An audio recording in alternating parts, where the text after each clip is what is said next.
Well, this is the third in our Picanha series. The first one we did as a roast, then we did the one on the rotisserie, and tonight we're going to do steaks. Now, again, I mentioned on the other ones the important bit was the cut. This is the very same.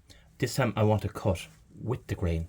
So when you eat it, you're cutting across the grain, and that's when you get a very tender cut. So anyway, I've cut these about an inch thick.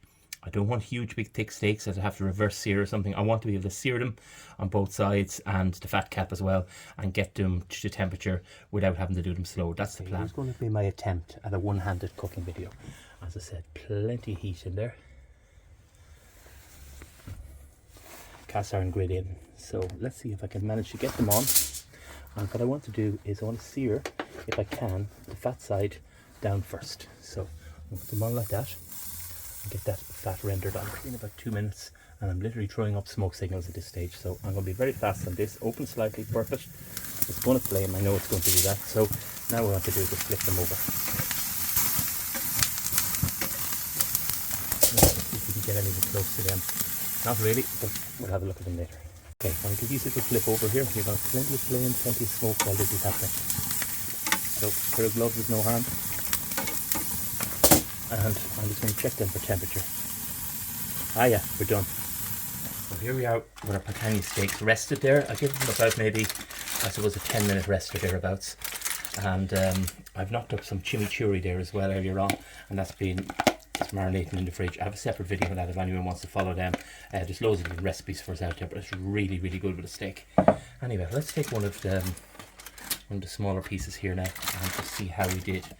And again, I mentioned the grain, very important in Picanha, more so than nearly any other cut. It goes that way, and then we cut this way across. Yeah. And I've still managed a lovely medium. Medium rare I find is probably the best for it. But, and a little tip from Chef Eric, I saw him do exactly this, is what he calls board sauce. That beautiful Picanha now is just what I would call just about right. Nice sear on the outside, nice little fat, and very juicy on the inside. But anyway, Chef Eric's board sauce, it goes as follows. You cut up your steak and you literally just toss it in the board sauce in its own juices.